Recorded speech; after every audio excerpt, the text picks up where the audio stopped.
Hello, my name is Gina. Welcome or welcome back. This is my channel where I share with you all of my knitting adventures, most of which are pretty colorful, although there are a couple in this episode that are not so colorful. So I guess you just never know what you're gonna get. So I have a finished object, almost finished object, several works in progress, and some knitting plans to share with you today. So yeah, I hope that you will enjoy what I have to share. And if you do like what you see, please subscribe or leave me a comment. The comments mean so much to me. I really appreciate getting that feedback. So thank you very much in advance for coming to spend some time with me. Okay, so since I last posted, I have been on a road trip. My sister and my mom, and this time my sister-in-law, all drove our kids across the country to Georgia to visit relatives. And so my knitting time has definitely been compromised in the last week or so. Because unfortunately on this road trip, I have to drive. When I go places with my husband, he always does the driving, but on this one, I have to drive a lot of that time. And so there was not a whole lot of knitting to be had. We did have a good time.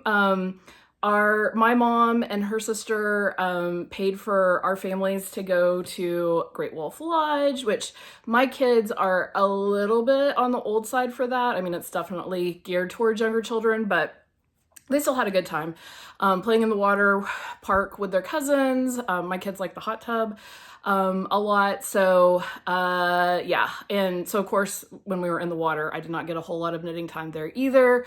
The last day we were there though, I did not wear my swimsuit so that I couldn't be on water duty. And instead I just hung out by the ropes course, which a few of our kiddos were doing. So I did get some knitting time in there. I'll put a little picture of me working on my everyday attitude and chilling out. If you've never been to Great Wolf Lodge, I had been once before several years ago and had forgotten what a sensory nightmare it is. It is so incredibly loud. So yeah, I was really happy to have a chance to put on my headphones and just sort of tune out while I was being there in case the kids needed anything when they came down off of the ropes course. Because thankfully at this place, there are lots and lots of workers who will keep an eye on your kids while they're actually doing the activities. So enough about that.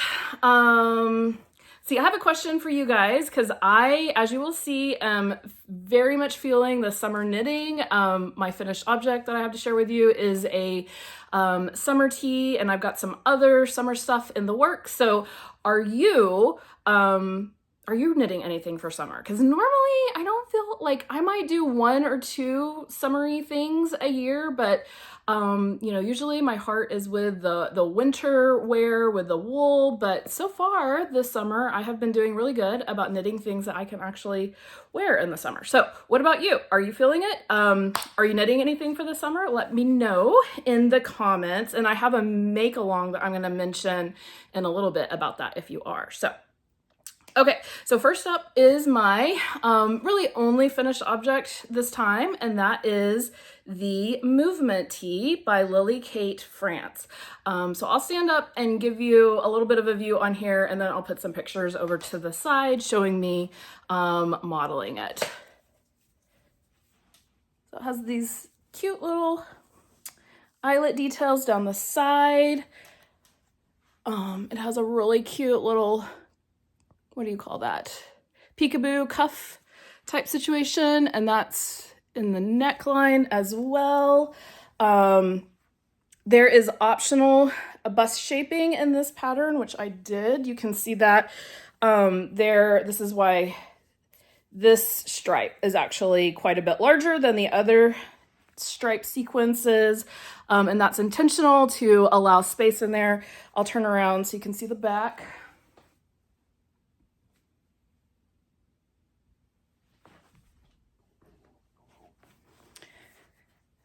And As you can see, this fabric is really nice and drapey. Yeah, so I am super thrilled with how this turned out. So like I said, this is the Movement Tee by Lily Kate France of Lily Kate Makes. I did a mashup of the size 4 and 5.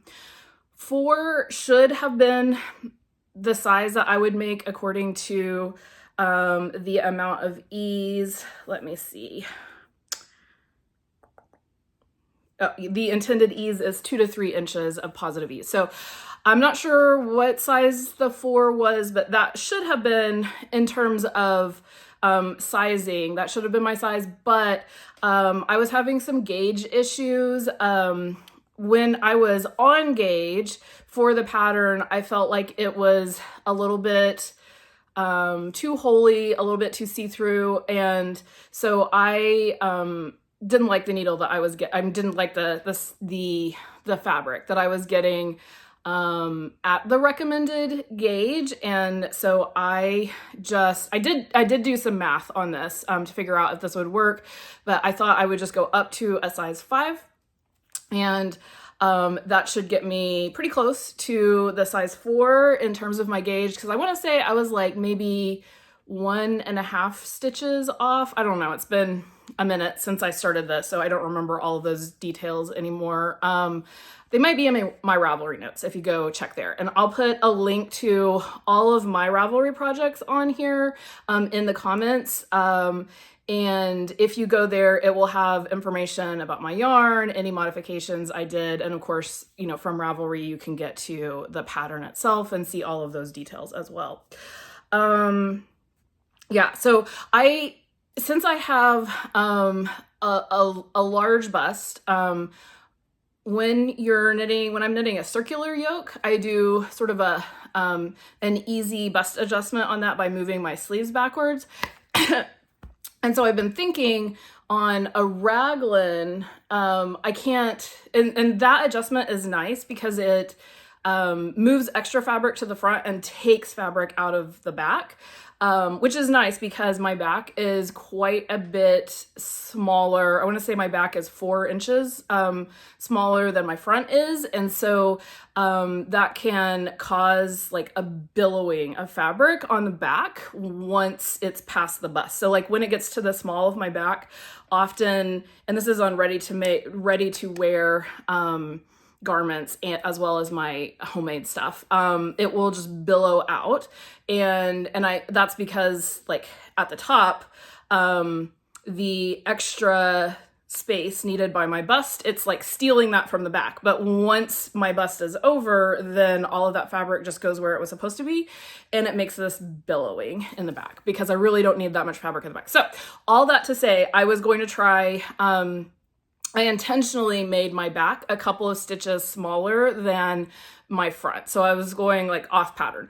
And then I don't know what happened. I must have missed some increases somewhere along the way, but I was short stitches of what I was supposed to be for the size 5, even adjusting for the fact that I had intentionally made the back a little bit smaller. So yeah. All right, so that was an accidental modification that I made. So I used Drops Belle for my yarn. I used about 5.5 skeins or 710 yards of my main color, which is, I don't have the number written down for this one, but it's called Cherry. And then I used 2 skeins of the my contrast color, which was Old Pink. That is number 11. And that is, let's see, 262 yards or so. So this was very economical on the yarn. Now, again, I will mention that that was me working like off gauge. So, you know, that I actually didn't go back and look at what the pattern said I was going to need. I did run out of the Cherry, which could have been due to the fact that I was working off pattern with this. So if you work things at a tighter gauge, you are gonna use up more yarn than you would if you were working at the correct gauge. So yeah, I ran out of yarn when I was like literally in my last this stripe. My last large stripe sequence, I was like, I ran out on the front stripe. And so I was really worried that when I ordered again that it would not match well, because I was afraid, you know, I'm going to end up with a different dye lot and there's going to be like a really obvious stripe there at the bottom, but it worked out. I don't think you can tell at all. In fact, I didn't even look to see if the dye lot was different, but I don't think that you can tell a difference. So this one was on hold for a couple of weeks while I waited on that yarn to come in. Let's see.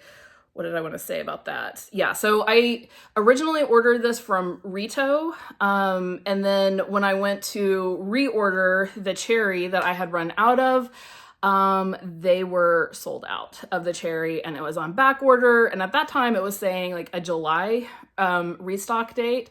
And so I was like, I cannot wait until July. So I got on and found some of what I needed at Linda Hobby and ordered from there. So most of this was from Rito, but then, the bottom was from Linda Hobby, but same stuff. Yeah. And I will say, so I had never ordered from either of those companies before March when I ordered from Rito. And of the two of them, Rito, I have found ships much more quickly. Like Linda Hobby, it wasn't bad, you know, considering it was coming internationally. But it was definitely not as fast as Rito. So, yeah, I will go to Rito first. Now, I did notice that on Rito I had mentioned a couple of videos back about being disappointed with the colors that I got for my lavender tank. And I discovered that I was like, well, maybe, I don't know, this drops yarn is just really hard to I don't know what was going on with it. I didn't know. But I found out as I was looking around for other places to order the drops Belle from, that Wool Warehouse, which I did not order from them, but I went and looked at I was checking out their yarns and their pictures were so much better. And I felt like they were more accurate to what I had actually seen in person. So a little tip in case you need that, I would not use Rito's color pictures to make your choices, but hop over to an online company that has better photographs. And I did find that Wool Warehouses looked much better. But Wool Warehouse's prices were not as good, so I didn't end up ordering from them. I think they were charging £2 a ball for the drop spell. The pound is higher than the dollar. I'm not sure what the exchange rate is. So like that would have been over $2 for me. And Rito and Linda Hobby were $1.75 US for a ball of drop spell. So that was where I ordered from. What else do I want to say? So I love this pattern. I think I mentioned in the first episode where I talked about making this that I loved it so much that I actually have ordered more drop spell to make it in like a blue on blue, because I think that will be really pretty. A dark blue with a light blue stripe. Or maybe I got cream stripe. I'm not sure. It's blue. Definitely blue for the base color. Yeah, so this pattern, I think it looks really cute on me and all the other people that have made it. I do like a raglan on me though. I know there are a lot of people who really don't like raglans, don't feel like they look good on them, but I like the way raglans fit me. I don't know. I'm not sure. I think there's something about how our shoulders are shaped that makes raglans look good or not. And maybe the same thing that makes me like raglans on myself also makes me hate drop shoulders on myself. So I don't know if it's that I have broad shoulders and so raglans look good while drop shoulders look bad, or what the deal is. But anyway, I like raglans on myself. And yeah, so this is a very size inclusive pattern. It goes from a bust of 28 inches to 62 inches, including the intended ease of 2 to 3 positive inches. I bought this pattern when Lily Kate was doing a sale at the beginning of like warm weather knitting season, and I think it was like buy one get one half off or something. So I bought 2 of her patterns for $13.51 US, and so that works out to, you know, a little over $6.50 US a pattern. So this pattern cost me $6.50. I paid $14 for the yarn. So that's a little over $20 like direct cost for this. Now shipping from overseas from Rito is $12, which I think is very reasonable for, overseas shipping. So that does add a little bit of cost to that, obviously, but I did put in an order for more than just this top when I ordered that. So there were like several projects included in there. So, it's got to spread that $12 cost out to all of those other projects. But yeah, this is super affordable. In this yarn, and I think this yarn is perfect for it. I already talked about in the previous video how much I enjoyed working with this yarn. Again, so much so that I bought several tea quantities of this once I tried it for this one, tea quantities for other tops as well. Because yeah, I did, at first when I saw it visually, I did not think it looked good, but I find it very easy on the hands to work with for, given that it's linen and cotton. I don't know if the viscose makes the difference in there, but I didn't find it bad. The only annoying thing about this yarn is it is so incredibly splitty and it starts falling apart. It gets untwisted and there's a bunch of strands. I think it's an 8-ply, and all of those plies are like, coming apart. And so yeah, it's really, really hard. And it, of course, being a cotton and linen, it does show, bumps and bobbly places, really strongly. So, I was trying to do, I don't know if it's called the Russian join or what it is, but where you sort of weave your yarn into itself with a needle, rather than having to weave in my ends when I had to join balls. So, yeah, but I think it's perfect for this tee. It's super drapey. I might go back and add a touch more length to this. I actually was so excited when I was restarting on this that I didn't even look to see how long I was supposed to be making it from the underarm.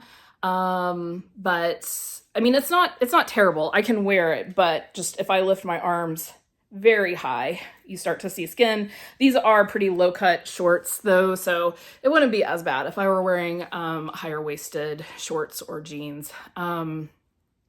Let's see, anything else to say about this? Oh, the bust shaping though, I think really worked. Like my back and front aren't totally level, but they're pretty close and definitely a lot better than they would have been without that extra added there. So highly, highly recommend both the yarn for this tee and also the tee itself. I did think that it's possible that I made this long enough to start with, but that it shrunk.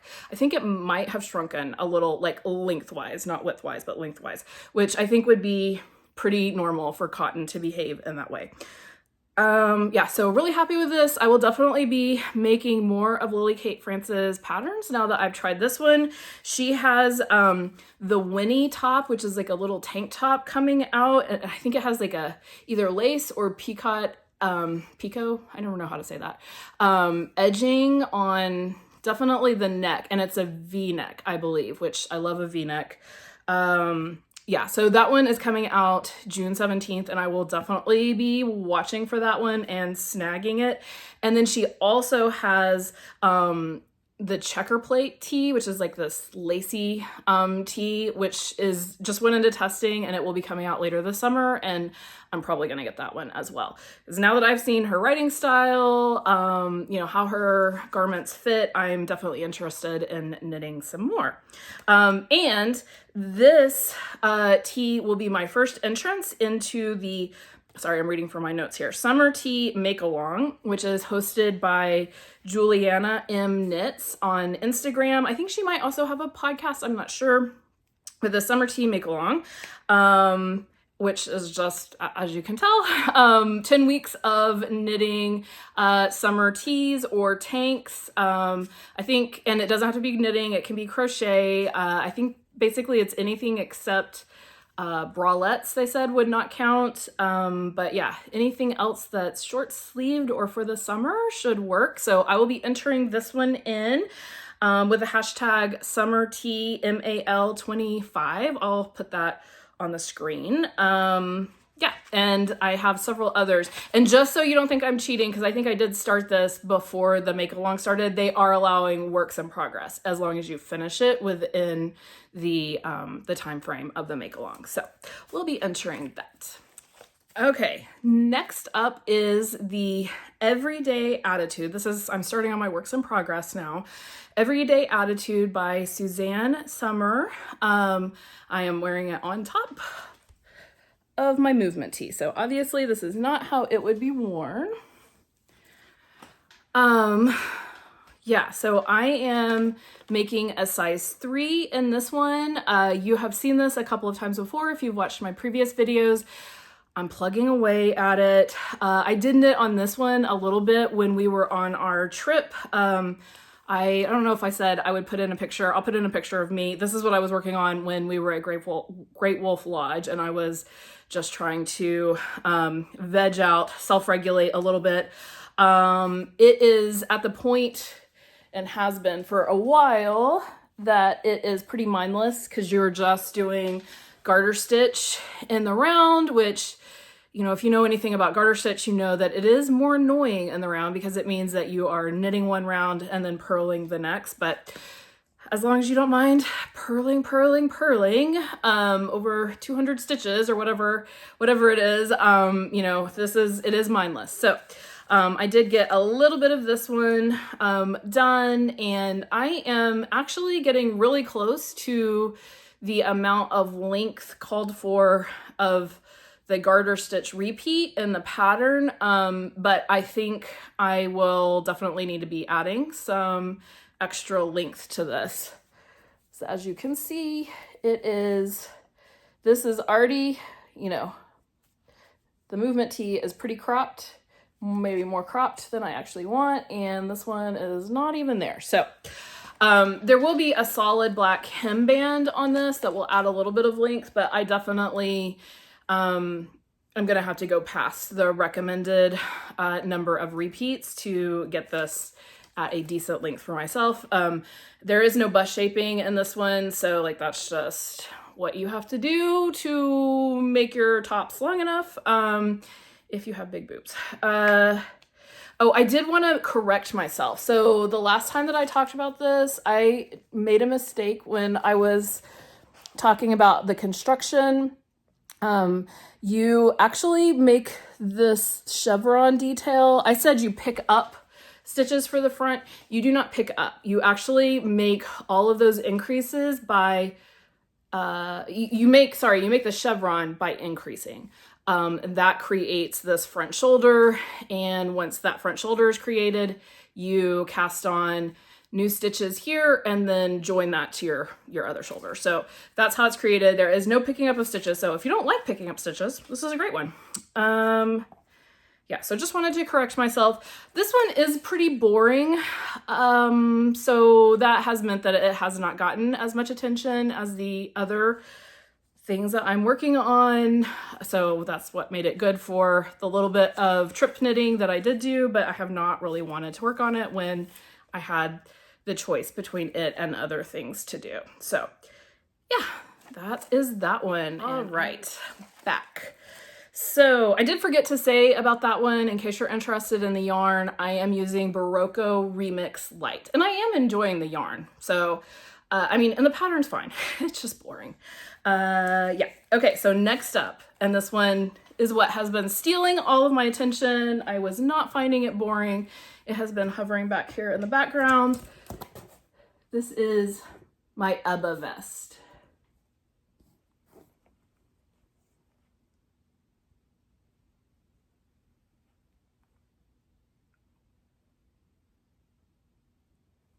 Oh man.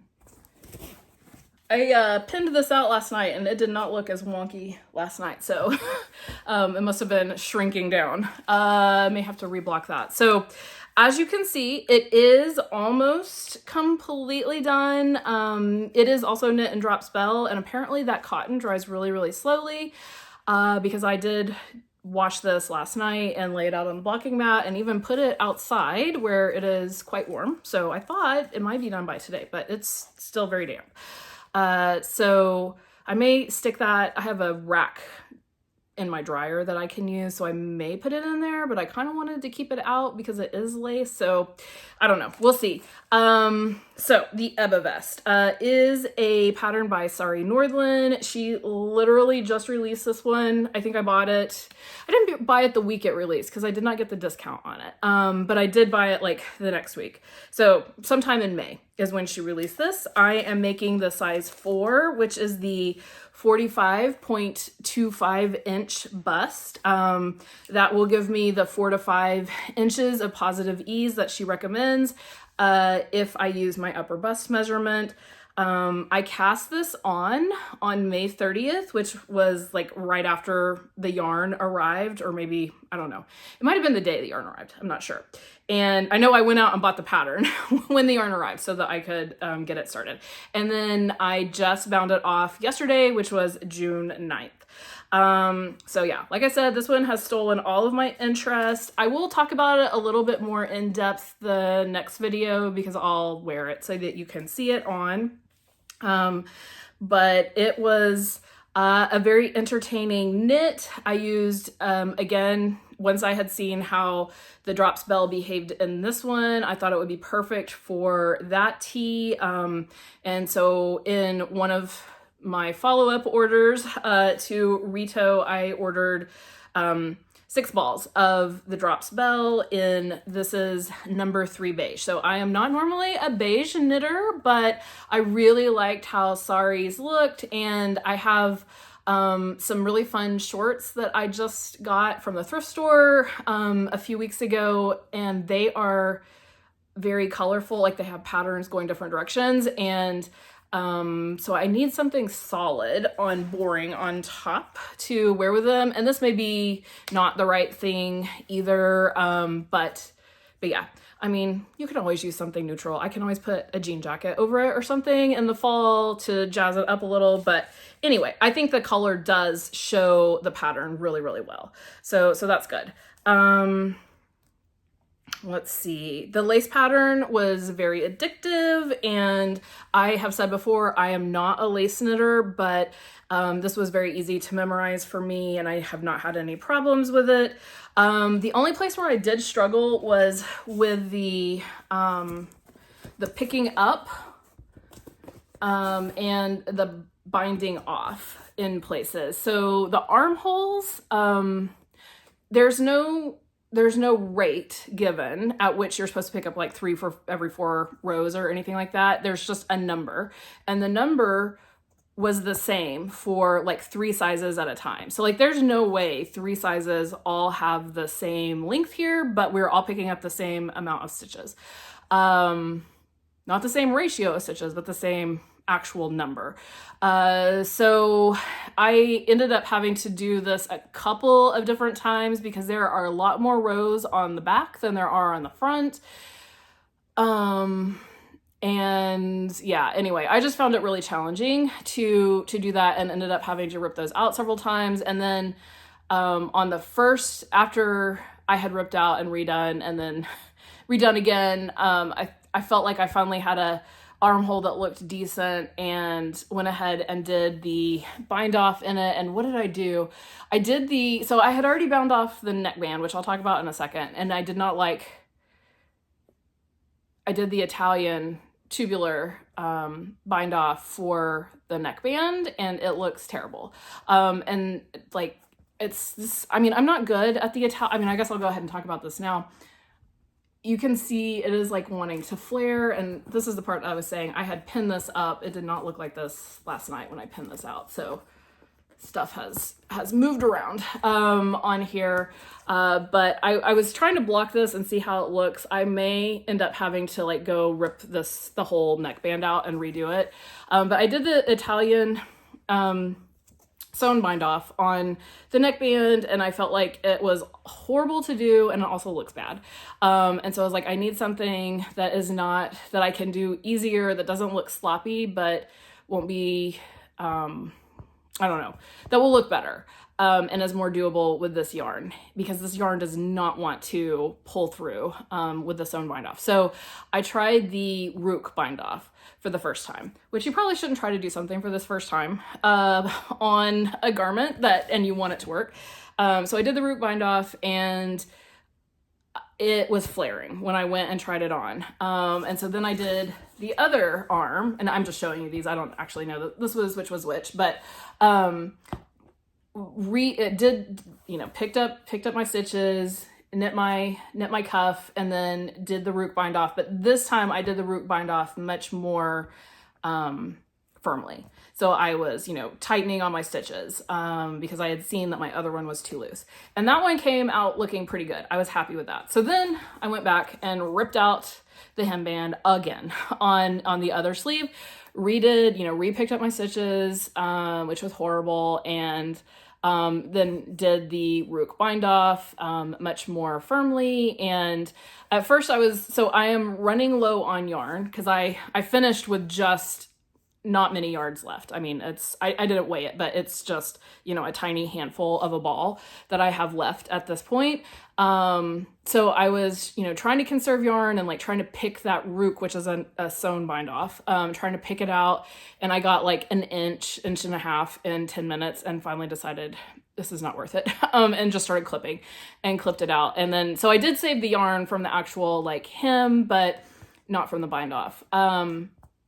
And yeah, because I am running out of yarn, I'm gonna see how this looks, how the neck hole looks when it is on, because I am just concerned about having enough yarn. But it looks like it was pretty floppy. I'm gonna see how it looks now that it's blocked, see if we lost any of the floppiness, any of the flare, and if it is still pretty floppy and flary, I will cut that out and then go back. And I think I should have enough yarn to reknit the whole neckband if I'm able to salvage, some of the actual like neckband yarn.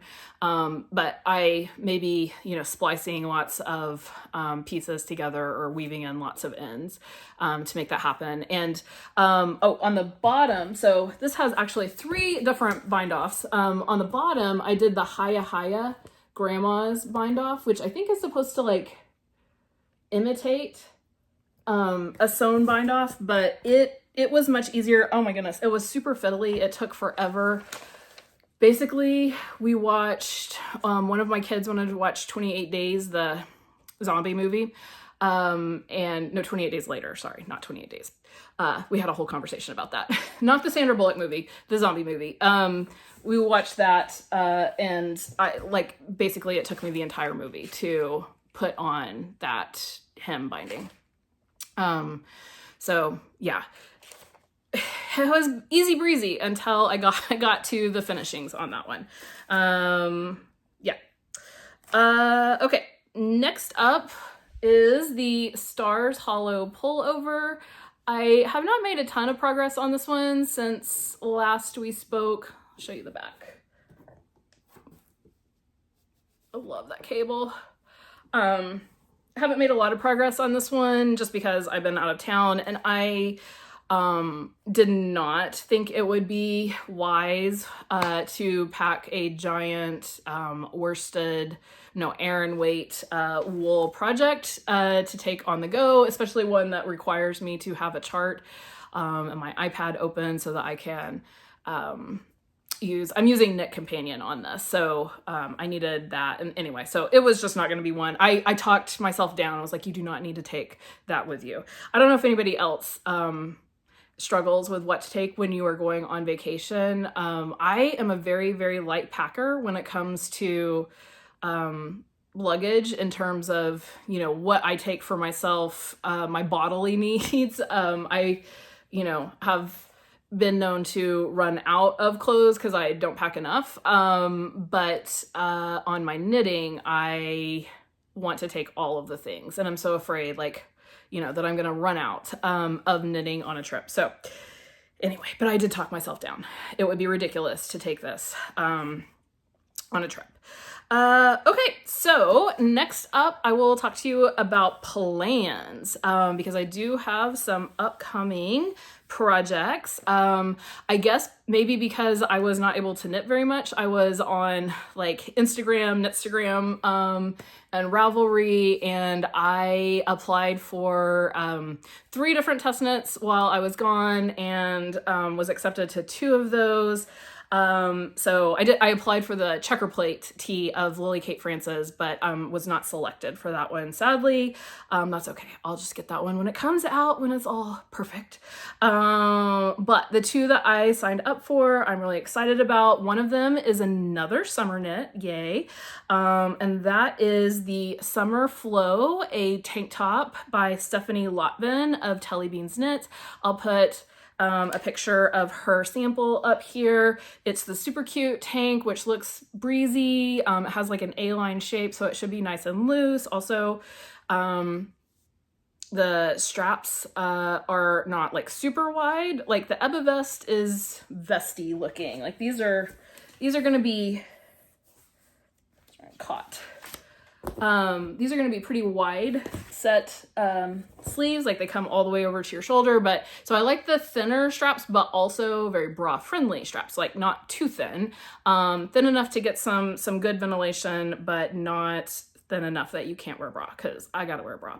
That is a requirement. I love all of those beautiful lacy spaghetti strap tanks that you see, but I am not gonna make any of those because yeah, I cannot leave the house without a bra, my own choice, but it is the choice that I will make. So I am not stash diving. I've ordered yet another drops yarn to try this in. I'm going to be following Stephanie's sample, very colorful sample for my inspiration.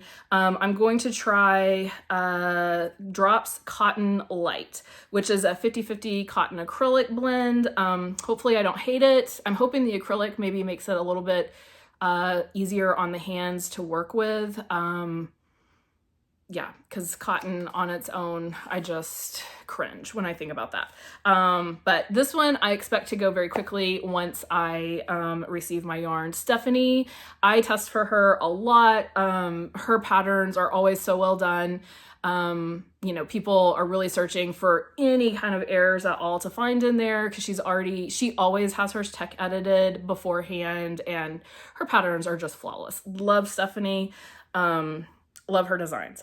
And then the other test knit that I will be doing is for the Scrappy Yoke sweater by Olga Putano. I'll put the picture that she has shared on Instagram up there.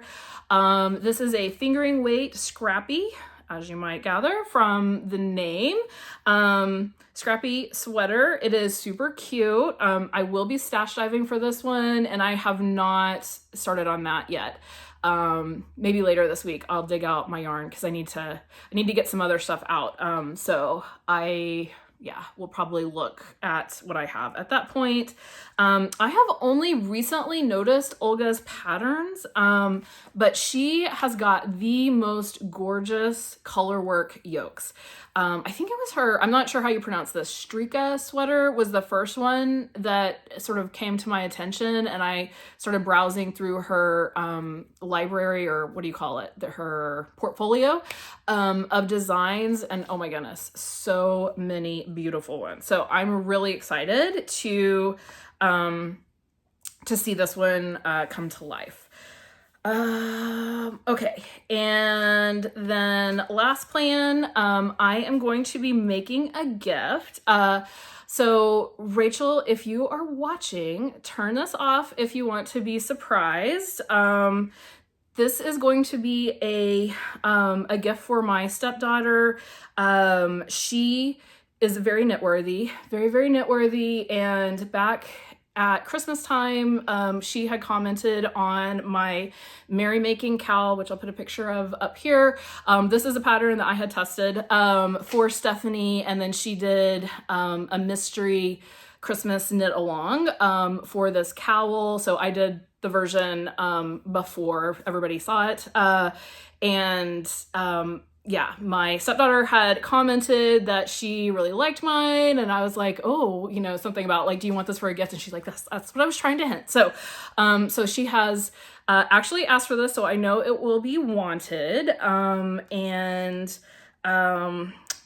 Yeah, so she has a birthday coming up. I thought it would make more sense to go ahead and make this now and gift it to her as part of her birthday so that she could wear it whenever she wants to after Thanksgiving, rather than making it at Christmas time and then giving it to her at Christmas time. And then she would not get as much wear out of it. So she will get this now. So her birthday is coming up very soon. So I need to, this is what I was saying, I need to get into my yarn stash for and dig out the yarn that I used on the first version of this, and yeah, get all those together. I'm planning on doing exactly the same color scheme as I did before, assuming that I still have enough of all of those colors.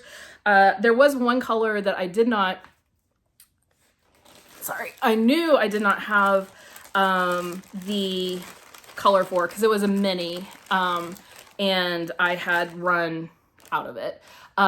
So I knew I was going to need a little bit of the like browny gray color that's in there. And I have some heather gray colors, but they were just like not quite what I wanted for that. So I took that opportunity to go and visit a local-ish to me yarn store, which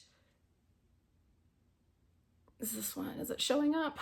It is called Sealed with a Kiss yarn store. It's like the next town up from where I live. And I had never been there before. I'd had a neighbor who knows I knit, and she had been there and sent me pictures, and she's like, you gotta go. Anyway, it was a really cute store. I had a good time looking around. It is definitely, as you can tell from all of the drops yarns that I'm experimenting with, I am definitely a budget kind of girl. So a lot of this was, you know, a lot of it is out of my price range.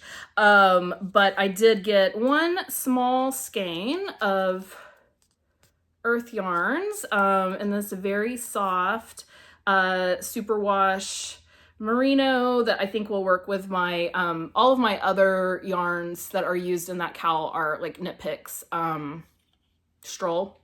So I needed something superwash. So I did have to search to find one that was sort of met my requirements of being a fingering superwash, because they had a lot of nice stuff. I know I've never seen so much Rowan. I don't know that I've been to a yarn shop that sells Rowan before, and they had tons and tons and tons of Rowan.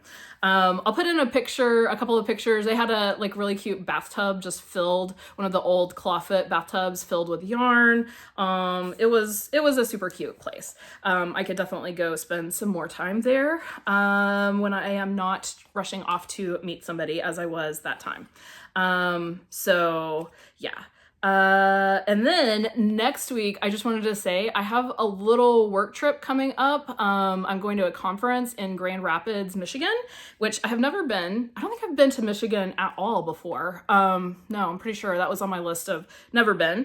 And they sent out an email and said, you know, be sure that you bring a light jacket or a sweater because it's still pretty cool here in Grand Rapids. So if you want to be exploring and comfortable, you need to bring one. And so I heard sweater, of course, and got very excited.